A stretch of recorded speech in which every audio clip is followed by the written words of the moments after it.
Episode 1 of Agent Kim Reactivated begins with Mr. Kim walking home alone at night, only to be harassed and beaten by a group of thugs in the street. It's a brutal opening, but what's interesting is how passive he seems about it. He takes a beating, says very little, and heads home like this is just another bad day. And Mr. Kim lives with his daughter Minji, and it's clear straight away that their relationship is strained. He's a single father, doing his best, but Minji is at that awkward teenage stage where everything he does seems to annoy her. The next morning, Minji heads to school, where she crosses paths with the local dry cleaner who saw what happened to her dad the night before. He almost tells her about it, but decides against it. Meanwhile, Mr. Kim heads into work at Sangsan Savings Bank, where he notices something suspicious in his boss's corporate expenses. However, most of this opening episode is split between Kim's quiet, beaten down life and Minji's struggles at school. She's being bullied by a group of girls, led by Hairi, who takes every opportunity to belittle her. Things get worse when Minji's gym clothes are thrown away, forcing one of the boys, Nam-hoon, to lend her his sweatshirt. It's a small gesture, but it clearly means a lot to her. Naturally, this catches Hairi's attention, and jealousy starts bubbling away in the background. At the same time, we're introduced to two of Mr. Kim's old acquaintances, a taekwondo teacher and Park Jin-chol, a strange but loyal former Marine who spends his time hanging around the trailer pretending he's still in active service. The pair eventually meet Mr. Kim at a diner, where we learn they clearly have some sort of a history together. That same gang of thugs we saw from the opening then arrive at the diner too, and Kim quietly hands them money before trying to leave.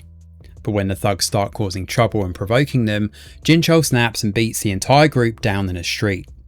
It's a messy fight, no doubt, and the police eventually show up and taser him. The next day, things take an uglier turn at school too. She hits Minji and mocks her for being motherless, pushing Minji to finally fight back. And Mr. Kim is called into school, but this is where we learn just how powerful Hairi's family actually is. Her father, Mr. Ju, is the chairman of Ju-Hack Construction and has political connections as well. He's currently involved in a redevelopment deal with Assemblyman Shin, and he's clearly not someone to be trifled with. In fact, Mr. Ju's body is covered in old scars, which we learn came from tattoos he burned off himself because he was ashamed for his daughter to see them. It tells us everything we need to know about the man, given he's ruthless, violent, and absolutely terrifying when crossed. At the school meeting, Hairi's mother goes on the attack, while Mr. Kim simply shrinks and apologises. Minji tries to defend herself, but he tells her to stay quiet. Then, shortly after, Mr. Kim drops to his knees and begs for forgiveness on Minji's behalf. Mr. Ju agrees to let things go, but only if Minji transfers to another school. He also quietly threatens the staff, making it clear that if anything like this happens again, he'll destroy everyone involved. On the way home, Minji is furious. She feels humiliated by her father and can't understand why he refused to stand up for her. Things get even more emotional when he brings up her birthday, and she snaps back that she hates her birthday because it's the same day that her mother died. That night, Mr. Kim visits his wife's memorial and remembers a conversation they had when she was pregnant. She told him that honeysuckles were her favourite flowers because they symbolise love and devotion. He apologises to her, clearly feeling like he's failed both her and their daughter. Meanwhile, Minji receives a text from Nam-hoon asking her to meet him near the school's back gate. Unfortunately, something goes horribly wrong. Kim tries calling her at midnight, but she doesn't answer. We then see Minji lying unconscious somewhere. The next morning, she's still missing. Mr. Kim calls a friend, only to learn that Minji never stayed with her at all. He rushes to the school and eventually finds blood leading to a nearby construction site. There he discovers a pool of blood, along with Hairi's hair tie.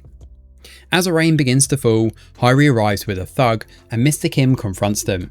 The thug tries to attack him, but this time something changes. Kim dodges effortlessly, and when his clothes are torn, we see his body is covered in scars. It turns out Mr. Kim isn't just some ordinary helpless office worker. He's codenamed 66, a North Korean defector and former operative recruited by South Korean intelligence. The timid father we've seen all episode disappears in an instant, replaced by this absolute badass. Mr. Kim takes the thug apart with frightening ease, and the episode ends with him fully reactivated, furious, and ready to find out what happened to his daughter. Episode 2 of Agent Kim Reactivated. opens with a flashback to 2008, where we see Agent Kim during his time at Cheongsang Unit in Gangwon Province. Back then, Kim was ordered to assassinate Deputy Director Kim Jong-sun, a hardliner connected to the General Bureau of Intelligence on South Korea. He was also responsible for killing secret operatives involved in inter-Korean peace talks, although the official story released to the public blamed his death on a North Korean soldier. After completing the mission, Kim rushes to the hospital where his wife has just given birth to their daughter Min-ji. Tragically, his wife dies shortly after childbirth, but before passing away, she asks Kim to forget his past and live only as Min-ji's father.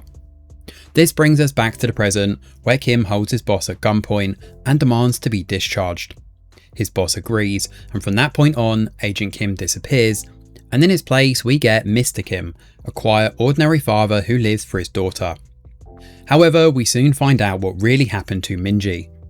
And Nam-hoon never sent that text. It turns out a group of thugs cornered him, took his phone, and used it to lure Min-ji to the school's back gate. When she arrived, Hyri, the other bullies, and the thugs were waiting for her. Min-ji tried to fight back, but she's obviously badly outnumbered. The group beat her down and Hyri eventually knocks her unconscious. While all of this is happening, Mr. Kim is at home preparing for Min-ji's birthday, completely unaware that his daughter is in danger. After the attack, one of the thugs warns the girls not to say anything, and he then contacts his boss, Oh Min-chol, from the Golden Teeth gang asking for help getting rid of Min-ji. However, another man is also listening in, someone called Golden Teeth. This is the same scarred goon we saw earlier at Mr. Ju's office. He steps in, offers to help, and has Min-ji placed in the trunk of his car. He also secretly records Hyri offering him money to cover the whole thing up. On the drive back, he tells her he'll take care of the body and warns her not to tell her father. From here we return to the end of episode 1, with Mr. Kim confronting one of the thugs at a construction site. The thugs claim he doesn't know anything, but Kim doesn't believe him. Afterward, Kim heads home and starts hallucinating Min-ji in the house. It's a pretty heartbreaking moment because he's clearly beginning to unravel. He then shows up late to work, ignores Sang-a's calls, and quietly prepares to tear through anyone connected to his daughter's disappearance. And that leads him straight to Oh Min-chol. Oh Min-chol and his loan sharks are busy threatening a man over an unpaid debt. And just as they drag the man's daughter away, the doorbell rings and Mr. Kim shows up. What follows is a pretty brutal fight, with Kim taking down the loan sharks and saving the girl just in time. Min-chol manages to escape, but not before being badly injured by thin wires. Meanwhile, Han-soo is still in prison after Jin-chol's brawl at the diner. Jin-chol, as usual, is not taking anything seriously, while the laundromat owner finds footage of the fight online. Unfortunately, that video has now gone viral. This causes a much bigger problem, because as we jump across to North Korea, we see the General Bureau of Intelligence spotting Kim in the footage and immediately identifying him as a Tier 1 threat. The higher-ups discuss bringing him back in, but decide to wait until the inter-Korean peace talks are over. However, one of them is furious about this. He points out that Kim, otherwise known as number 66 of course, once wiped out an entire platoon by himself. And while the only man capable of taking him down, Park Yong-gwang, is dead, his younger brother is still alive. And he's apparently just as dangerous. Back in South Korea, the Special Missions Directorate is also alarmed by Kim's return. Director Kang Guk-chol, codenamed Mole Cricket, receives a report linking Kim to Park Jin-chol, the diner brawl, and North Korea's sudden activity. In other words, Kim's search for Min-ji has now triggered alarms on both sides of the border. Kim eventually catches Min-chol and tortures him for information. Min-chol explains that he and the other thugs were recruited through a temporary Telegram chat, and once the job was done, the messages and group were deleted. He also tries to hide behind the law, smugly claiming that because most of them are minors, they'll get off lightly. Kim pulls a gun on him and that smugness soon disappears rather quickly. Min-chol admits he's actually over 20 and then receives a message telling him to make sure his group stays quiet. Kim calls the number but no one answers. On the other end, Golden Teeth realises something is wrong and he tells the others to delete the chat room and throw away the phone. The final message says that a girl's body has been taken care of. Kim is devastated, believing Min-ji is dead, and he prepares to shoot Min-chol, but the police arrive before he can pull the trigger. Elsewhere, Hyri is starting to panic over what happened. Mr. Ju visits and tells her to let go of what Minji did, but this isn't really comfort, it's more of a lesson. He tells Hyri that people should tremble when they see her, and that no one should ever think she's an easy target. We then learn more about Mr. Ju's past here. Back in 2016, he was a violent thug who built his empire by taking over construction companies. Golden Teeth also reveals that he owes Mr. Ju, which explains why he's being so careful with this whole situation. As Kim is taken away in a police van, North Korea makes its next move. A new spy enters South Korea by sea, and this man is revealed to be Park Yong-kwang's younger brother. His mission is simple: kill Mr. Kim, and he's also given the title Number 66. After meeting his handler, the new 66 receives Kim's latest location, a car and a gun. He then disguises himself as a police officer and heads to the station. There he finds Jin Chol and asks about Kim. Jin Chol doesn't give him a straight answer at first, but when 66 threatens him with a gun, he gives up Kim's home address. Jin Chol then creates a scene by choking his cellmate and uses the chaos to escape. Meanwhile, Golden Teeth listens back to the recording of Hyri offering him money. He has the audio edited, clearly preparing to use it as leverage, and he then opens the trunk of his car and scolds one of his men for not covering Minji's body properly. Only, it turns out Minji isn't actually dead. At the police station, Kim refuses to say a word during interrogation, and the police try to check his fingerprints, but access to his records have been denied, making it clear just how buried his past really is. Just then, Kim's phone rings, and it turns out to be Minji. He answers, and the episode ends with Kim finally hearing from his daughter, or at least someone using her phone. Episode 3 of Agent Kim Reactivated begins with a flashback to 5 months ago. At school, Minji's friend asks for his phone as hers has been confiscated. At home, she prepares a meal for her father and also offers to help him out. He understands her behaviour immediately as she asks for a new phone, but he refuses outright. She's pissed and decides to eat in her room, and that night she finds a new phone and a heart-shaped keychain on her desk too. We're then brought back to the present where Mr. Kim answers his phone at the police station. He doesn't hear anyone on the other side and the phone is switched off later. He leaves the police station empty-handed. Elsewhere, we see that the South Korean Intelligence Agency, SMD, is monitoring him, but they're also finding it difficult as he uses an old phone. The agency is also notified of the background search done on Agent Kim at the Hwasin police station. Mr. Kim's colleague, Sang-ah, and the laundromat owner receive phone calls and they head out without a word. Now Hyri still refuses to leave her room here and her father is growing worried.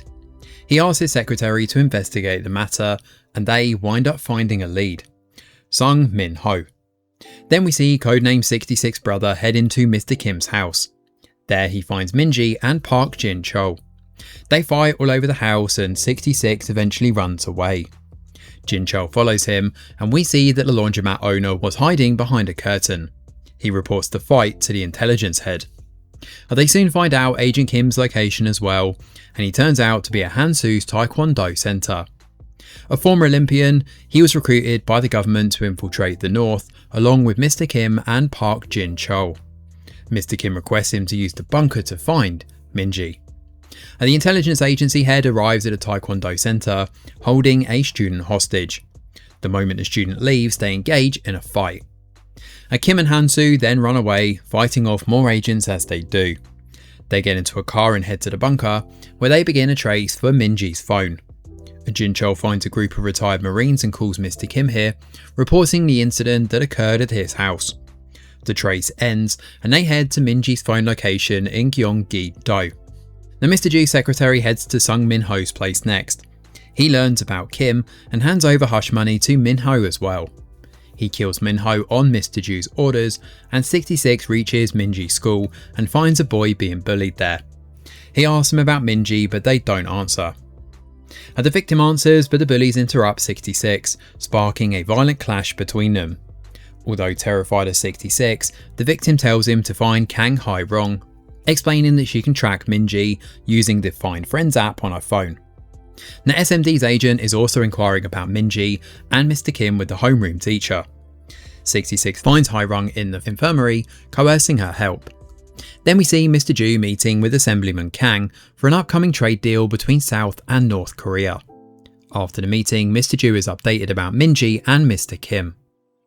Kim and Hansu arrive at the location and find a big group of thugs there. One guy tries to be cocky and Mr. Kim uproots his hair. A fight ensues between Hansu and the thugs after Mr. Kim leaves to speak to the boss man.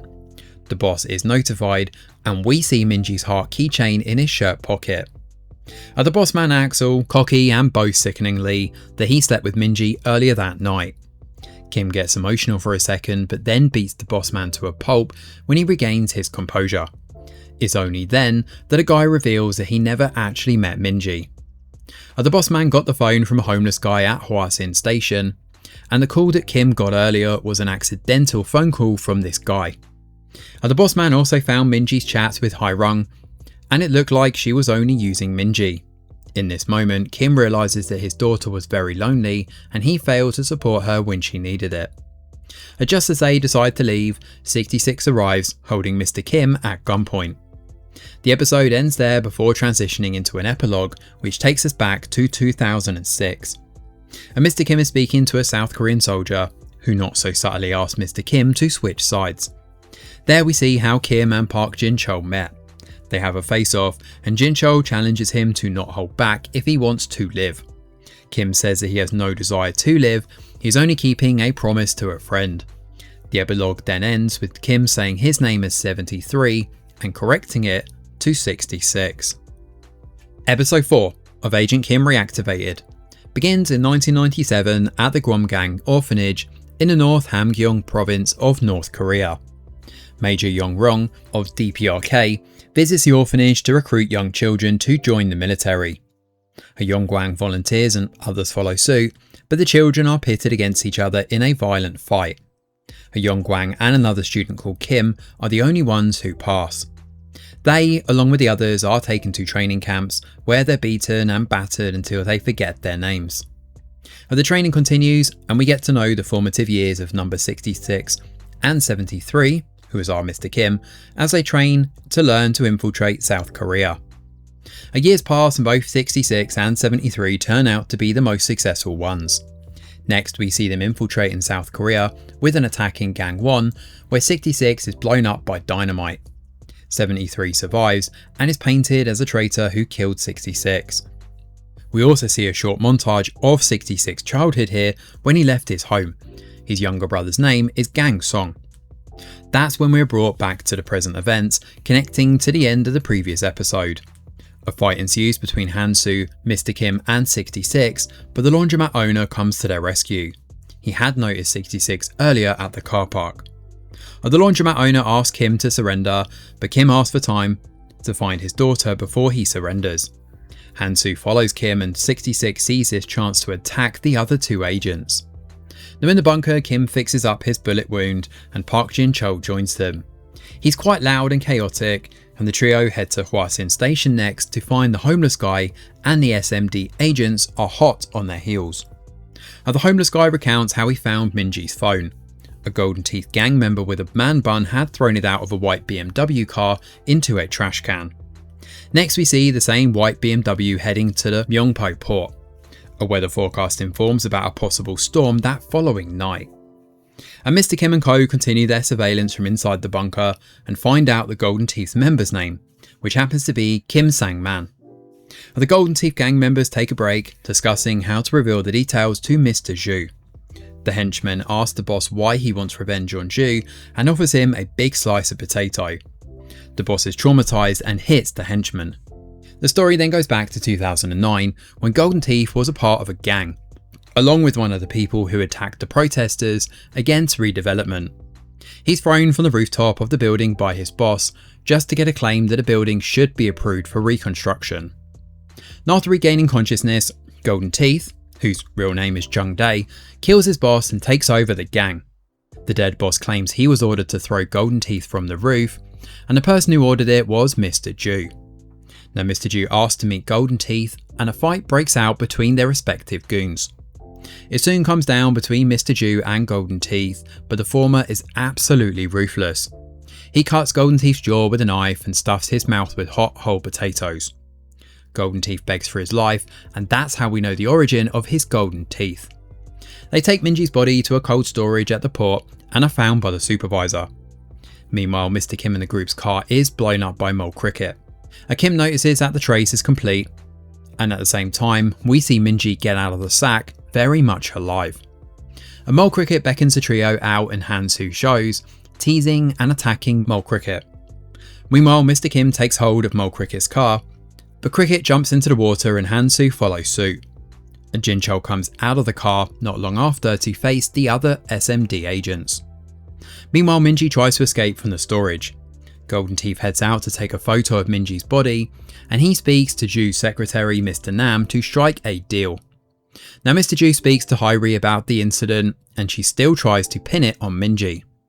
And Mr. Ju asks Mr. Nam to make it look like Golden Teeth killed Minji. Mr. Kim's son reaches the port and spots the white BMW. Minji struggles to keep awake in the storage, and Golden Teeth almost finds her, but then receives a call from Mr. Ju. Mr. Kim finds Golden Teeth's henchmen and fights them off when they don't answer about Minji's whereabouts. A Golden Teeth demands 2 billion won from Ju and asks him to come to an address. The episode ends with Minji attempting to get out of the cold storage. Episode 5 of Agent Kim Reactivated begins in 2014 with a young Minji and Mr. Kim moving into a new house. Hamsoo and Park Jin-chul are helping, while Minji goes to the playground with a few kids without telling Kim. At said playground, she enters Shelwon Senior Welfare Centre to hide. She winds up falling asleep and is accidentally locked up. Now Minji tries to escape through the window and finds help from a high school student. She finally goes back home, much to Kim's relief, who was frantically looking for her. Kim tells his daughter not to go off alone by herself and breaks into tears. Minji consoles her dad. And after that, we're brought back to the present where Golden Teeth spots Minji. Golden Teeth calls his incoming thugs to visit the office, and Kim badly beats the thugs there. Sangman then comes clean about the ordeal. Upon hearing this, Kim swears to kill all of them if Minji is truly dead. Jin-chul manages to escape in the midst of all this, leaving the agents behind. Kim follows the other thug from the office, eventually finding him and crashing his car. Golden Teeth then receives the update from the office. Now Han-soo drags Mole Cricket's body out of the river and finds Jin-chul there. Han-soo and Jin-chul decide to arm themselves and split up to reach the port. Kim is on the way to the cold storage when the other thugs corner him. Golden Teeth tries to strike a deal with Minji to play ignorant of the ordeal, but she doesn't agree. Kim beats up the thugs and proceeds to the cold storage, but he's rammed by 66's car, where another fight ensues between them. The new 66 challenges Kim to kill him like he killed his older brother. The fight between 66 and Kim continues there, while 66 finally gains clarity about his brother's death. Now a short flashback tells us about the older 66 and Kim's training day. The older 66 and Kim were friends back then, where the older 66 remembers Kim's surname. The older 66 asks Kim to not forget him. The next day they're assigned an operation with the promise of a house and reunion with their family if they pass. During said operation, the older 66 loses his leg, bleeding profusely. Kim tries to save him, but to no avail. Kim then tries to pull the trigger on himself, but the older 66 stops him. He asks him to survive no matter what as he breathes his last. As the flashback ends, we see Kim caught by the South Korean agents. Now in the present, Minji is struggling to keep warm and recalls her last moments with her father. Golden Teeth finds his thug, Gang Min, who reveals the ordeal with Kim. And Minji takes his chance to escape, trapping Golden Teeth inside the cold storage. Now while this is happening, Mr. Kim and 66 are still fighting, with 66 refusing to believe a word that Mr. Kim says. We're then taken to another flashback with the South Korean intelligence agency's boss after Kim defeated Park Jin-chul. The agent also reveals that the information about his latest operation was leaked by Mr. Kim's North Korean boss, Yong Ryong. Back in the present, the new 66 is shocked to hear the truth. Kim leaves to find Minji, who's struggling to get out of the port. Kim remembers his wife's final words here and reaches a cold storage, but Minji is long gone. Now Mr. Ju's men arrive at the port and Minji hides herself in a room. Kim finds Minji's message on the floor though, with an apology to him. Kim goes out to search for her and Minji hears his voice but disregards it as a hallucination. Minji jumps over the port's fence and Kim runs after her. Now Mr. Jew orders his men to search the premises while Mole Cricket gains consciousness and gets updates. However, Mole Cricket's wallet and cards are drained by Jin Chol. Hansu buys an old motorcycle, whereas Jin Chol continues in the SMD agent's car. Sang-min wakes up Golden Teeth just as Ju's men torture Golden Teeth and inform him that he will take the fall for Minji's death. And meanwhile, Minji is out on the road in the heavy rain, looking to hitch a ride. Her Golden Teeth reveals that Minji is alive and has escaped, so Ju's men go out to find her, leaving one behind to finish Golden Teeth. However, Golden Teeth miraculously manages to survive. Kim reaches National Highway 87, where Minji was a while ago. There he finds a CCTV camera. He calls the laundromat owner to get a location on Minji, while the agents try to rationalise Mr. Kim's actions with Mole Cricket. He decides to find Minji and hold her hostage. The SMT team springs into action to find Minji, however she's actually riding in Mr. Ju's car, bringing this tense episode to a shocking end. Episode 6 of Agent Kim Reactivated opens with a flashback to 2006 on Jeju Island in South Korea. Kim is assigned to safeguard the US President's daughter, who's currently on a week-long vacation. When Kim reaches a hotel, he finds Park Jin Chol and Hansu already there, setting up surveillance. We also see how he gets to creating the bunker. Later that night, the trio reconvene at a local eatery to discuss the mission, but they're clearly at loggerheads with each other. Jin Chol invites Hansu for a fight outside, while Kim calmly finishes his meal. Back to the present, we see Minji get into Mr. Ju's car. Mole Cricket and his SMD agents' team get to search him for Minji. Now an agent secretly informs Mr. Kim of the development, and Kim and Hansu follow suit to her location, which is Musu Mountain. Now it's daybreak by the time Minji reaches Musu Mountain, and her attempt to call home is also thwarted, so she is taken in to get changed and cleaned. Now Mr. Ju speaks to her about the incident and she's visibly scared. She asks to speak to her father, but Mr. Ju forbids her. And Mr. Ju confronts her bluff and holds her hostage, telling her how he'll fabricate the story, but is interrupted by the SMD agents. The agents swarm into the estate and Mr. Ju orders to hide Minji in the basement. He then calls the Vice Minister of National Security about the SMD agents' ambush. Now Mr. Ju plays smartly to Mole Cricket's orders, and outside his assistant is seen hitting every SMD agent. Kim and Hansu put surveillance on the house, and they notice the laundromat owner and the female agent heading the other way to another property. They decide to split up. Now Mole Cricket receives a call from the Vice Minister and promptly leaves. Mole Cricket and his team diverge their ways, and we see that the laundromat owner retrieved Minji after putting up a fight with Mr. Ju's men. The Mole Cricket takes her away and doesn't answer any of Minji's questions, and she's rendered unconscious by the agent. Kim attacks the other SMD agents, keeping a watch on the house, and finds that Minji is being taken to the headquarters. He uses a radio to speak to Minji, but Mole Cricket answers him with a challenge. While this is going on, we see the laundromat owner is not happy with Mole Cricket's methods to get to Mr. Kim. Jin Chol arrives at a trailer room and finds his wife there. He's scared of her and reveals the entire ordeal in excruciating detail. She lets him go and leaves, saying that she's worried about those going up against her. He takes the weapons from the trailer, addressing them as kids.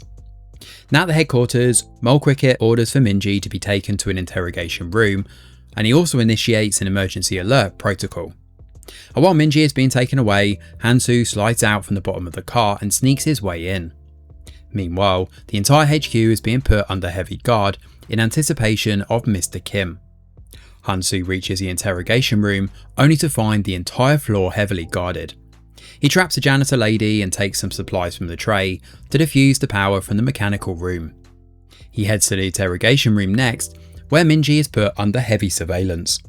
Mole Cricket comes clean about Kim's past to Minji and demands the truth from her about her kidnapping.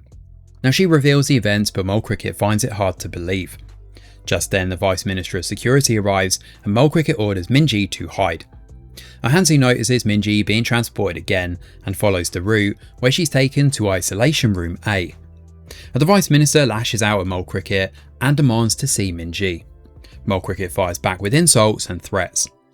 Meanwhile, Hansu rescues Minji through the air vents, and Hansu's trigger in the mechanical room seems to work, creating a blackout. The SMD agents are alerted and Hansu is captured with Minji. He tells her to run to the emergency exit, and Jin-Chul arrives there too, guns ablaze, but the rounds are all blanks. The three are cornered and their car is also ruined, so Han-Soo surrenders, and just then Mr. Kim arrives, almost killing the Vice Minister. The episode then ends with Mr. Kim finally seeing his daughter alive and well. Episode 7 of Agent Kim Reactivated opens with a flashback to Mr. Kim's past.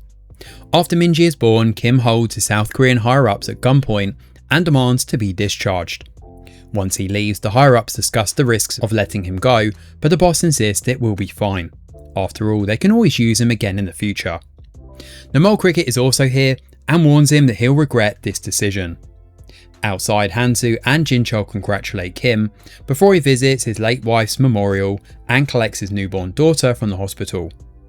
Now back in the present, Kim is holding the Vice Minister hostage and threatening to kill him. Mole Cricket refuses to back down though, but a tactical team leader eventually takes a call to save the Vice Minister, giving Minji the chance to run to her father.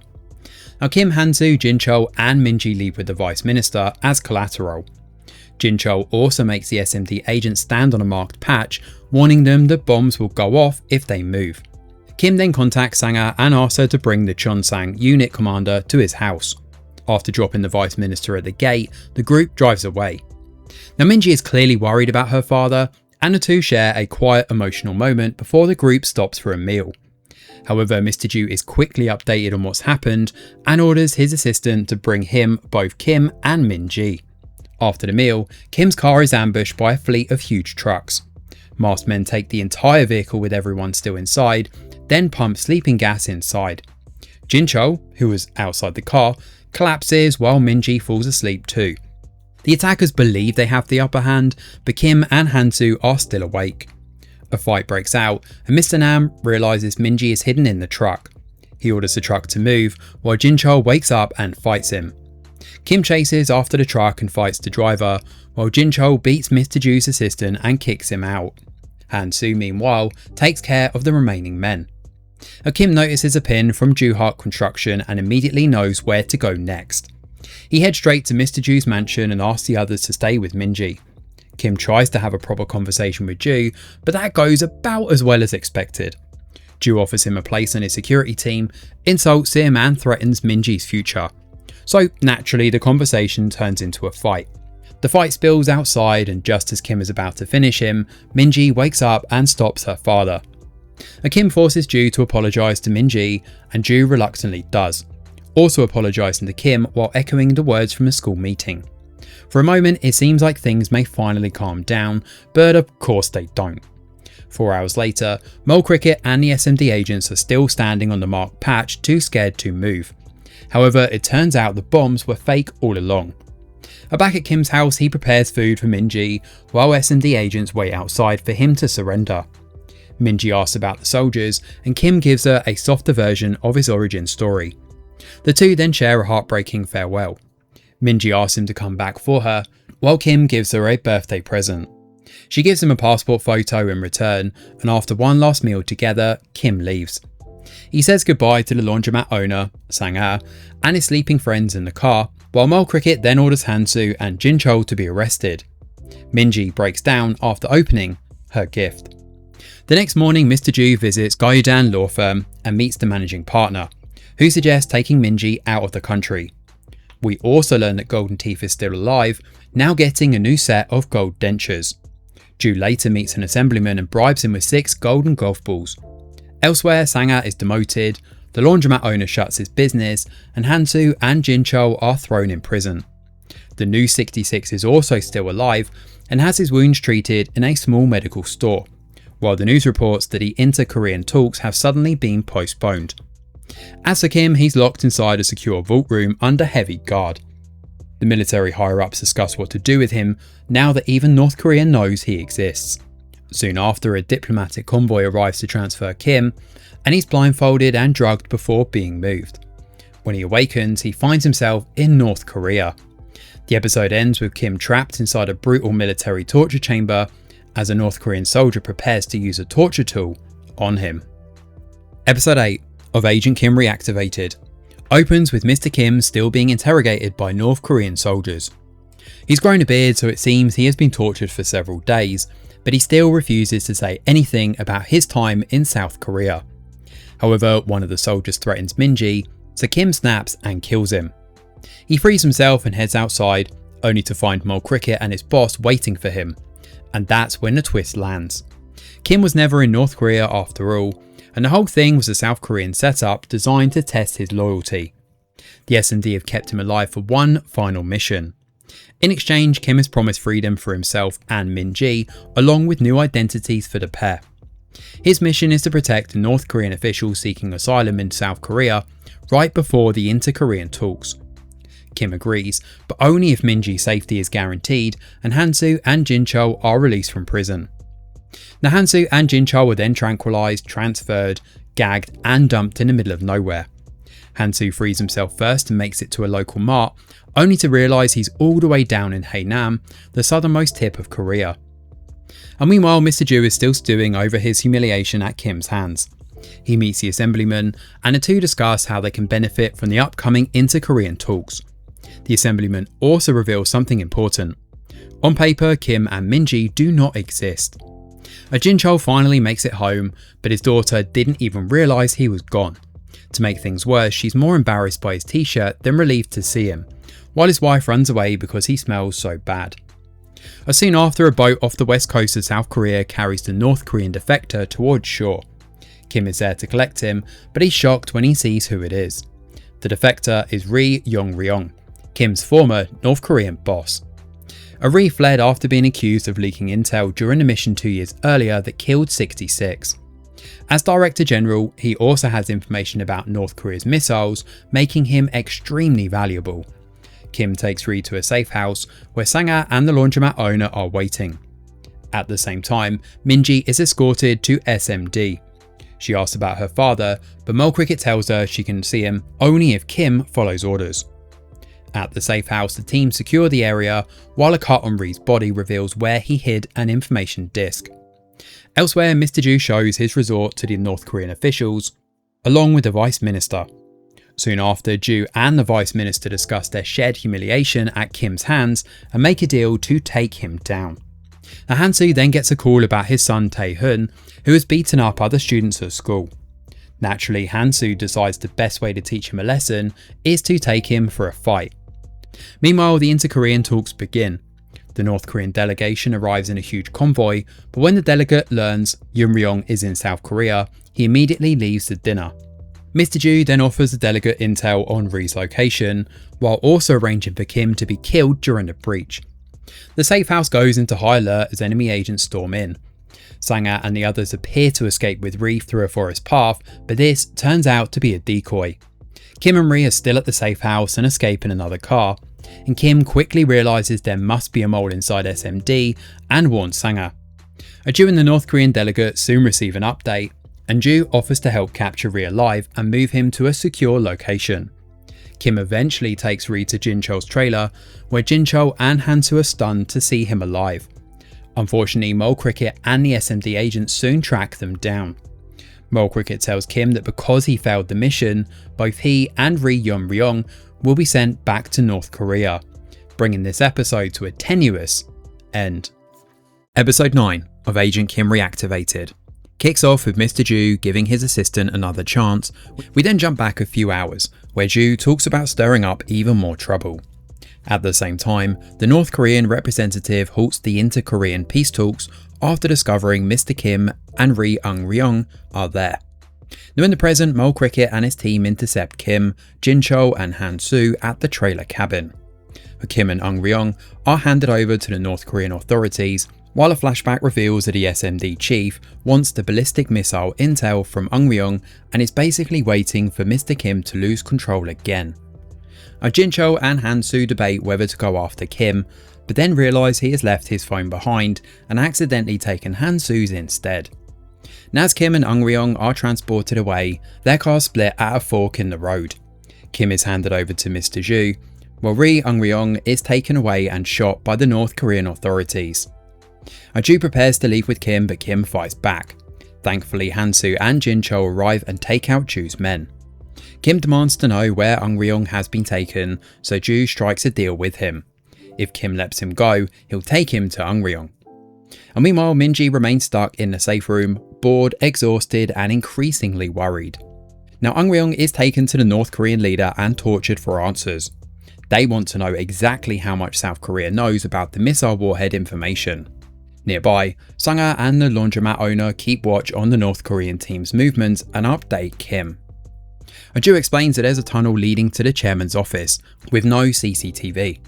He also hands over his entry card, but there's a problem. The North Korean delegates have disabled the hotel's CCTV and are running their own surveillance instead. Kim and the others come up with a plan. Kim will get Eunryong out while the others create a distraction. Now Eunryong would then be smuggled out in a laundry truck. The catch? Well, they only have 10 minutes to pull the whole thing off. Now at nightfall, everyone gears up for the extraction. Kim, Han-soo and Sung-ah enter through the tunnel while the new 66 keeps watch from outside. Now inside the chairman's office, the team prepares to move, but Ju is already plotting something else. He gets a message from his assistant confirming that he's ready. Jin Chol then orders room service, allowing him and Sung-ah to disguise themselves as attendants. Han-soo hides under the service trolley, and the three of them head out while Kim goes off to complete his part of the mission. Soon after, the laundromat owner arrives at the resort. Han-soo, Sung-ah and Jin Chol storm the surveillance room and locate Eunryong in a 5th floor suite. Kim sneaks inside and overhears the North Korean delegate questioning him about money meant to fund operations against South Korea. It turns out Eunryong funneled $8 million into Macau, where it's being held as casino chips inside a private safe at Fanta Casino. The delegate wants the access card, promising to let Eunryong live if he gives it up. Now Ri Eunryong claims the card is hidden in China, and with barely 5 minutes left, Kim knocks the delegate down. Outside, Han-soo and Jin Chol fight the guards in the hallway, but the North Korean agents quickly realise something is happening. Sung-ah escapes just in time, but communication is cut, leaving Kim and the others in the dark. Kim clears the guards in his path and keeps moving, while Ju tries to escape captivity. The North Korean agents then use an EMP, cutting the power throughout the entire facility. Jin Chol and Han-soo run into more agents at the elevator, and Jin Chol takes them on by himself. The laundromat owner is told to leave and reluctantly heads out. With less than a minute to spare, Kim and Eunryong reach the loading dock only to be caught in gunfire. Elsewhere, Han-soo faces Tae-san, a North Korean agent and former gold medal wrestler who claims to know him. Ju meanwhile manages to free himself by burning through the ropes around his wrists, while the laundromat owner returns to the resort by another route. Kim fights off several North Korean agents using night vision goggles, but more arrive and surround him and Eunryong. Han-soo and Jin Chol then make it to Ju's office, only to find him casually drinking, and that's when Ju reveals his real play. His assistant has kidnapped Han-soo and Jin Chol's children, and that is where the episode comes to an end. Episode 10 of Agent Kim Reactivated picks up with Mr. Kim and Eunryong fighting off the agents surrounding them. Sung-ah manages to rescue them, but the fight is far from over, as more agents keep arriving. Things get worse when the new 66 ambushes them, but Kim persuades him to let them go, promising he'll still get his chance for revenge later. For Kim though, this has never really been about politics or loyalty. He's doing all of this for one reason, and that's to save and protect Minji. Now the laundromat owner then updates Kim about Mr. Ju, but before they can regroup properly, Eunryong is shot, while Kim receives a call from Han-soo, who apologises and asks him to come save the children. Kim gets into another car, while the others rush Eunryong to hospital. Ju's men then reveal proof that Han-soo and Jin Chol's children are being held captive. Soon after, Han-soo and Jin Chol are trapped, and Kim is thrown in with them. Ju orders Han-soo and Jin Chol to kill him if they want to save their children. After a lot of hesitation, the three friends begin fighting. Ju starts a 5-minute counter and threatens to kill the children once their time is up. Kim takes a serious beating here, but Ju makes a mistake of mentioning Minji being left fatherless. That triggers Kim, but it turns out Han-soo and Jin Chol have been using the fight to weaken the net behind him. When Ju comes closer, Han-soo and Jin Chol strike the net, finally breaking them out of the cage. The three escape Ju's den, and Kim drives away. Now Han-soo and Jin Chol get the children to Jin Chol's wife, making sure they're safe. Meanwhile, the inter-Korean talks appear to be going smoothly, with both sides agreeing to establish a free trade zone. However, the South Korean Prime Minister makes it very clear that the North should take responsibility for what's happened. And on the way back, the North Korean delegate tells his security chief to keep lying that Kim and Yoon were executed. If the truth comes out, they'll be the ones executed instead. Yoon is taken to Myeongjin Hospital and treated in a VIP ward. SMD agents arrive to record his testimony and collect information. Ri says he wants to go to Macau after handing everything over, and the SMD chief agrees to consider it. The interrogation then begins with Ri revealing details about North Korea's strategic rocket operations. 12 rockets are operational, with ranges stretching from Guam to Alaska and the west coast of America. He also knows about the switch from liquid to solid fuel, which makes him extremely valuable. Later that evening, Kim disguises himself as a doctor, breaks Ri out of the hospital and kills the guards. He then takes Ri in an ambulance and delivers him to the new 66. Now the new 66 wishes Kim and Minji well and says he'll stay alive too. When the SMD chief learns Ri has been taken, he simply tells his men to not bother looking. They already got what they needed. Ri later wakes up on a beach in North Korea and realises the access card has been removed from his body. Kim then turns his attention to Mr. Ju. He calls in a favour and asks an acquaintance to take down Ju Hut Construction. Soon after, a search and seizure warrant is issued, targeting the company's money transactions with several political figures. Assemblyman Kang is brought in for questioning, while the Vice Minister tries to flee, but is caught by Mole Cricket and his team. Ri, who's currently in Cambodia, is shocked by the news. When Ju is eventually discharged, reporters are waiting outside. One asks about Ri's arrest, but before Ju can properly deal with the press, Golden Teeth appears and stabs him in front of everyone. Golden Teeth is arrested, and Ju finally gets a taste of the chaos he spent the whole season creating. Kim then meets with the SMD chief, who tells him that Agent 66 needs to die. Soon after, the news reports that a man in his 40s has been shot near the resort. Minji sees the report and believes her father is dead.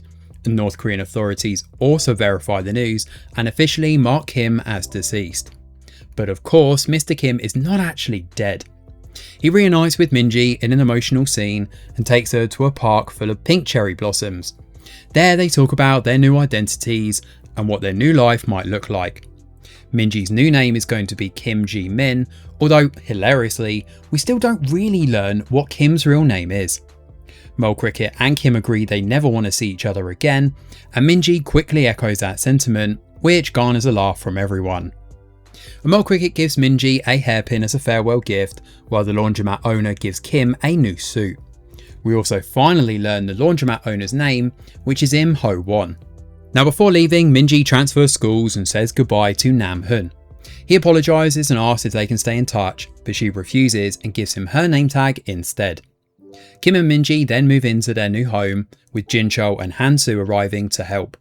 Through Minji's voiceover, we learn that their lives are slowly settling down, and most things are the same except that Kim laughs a little more now.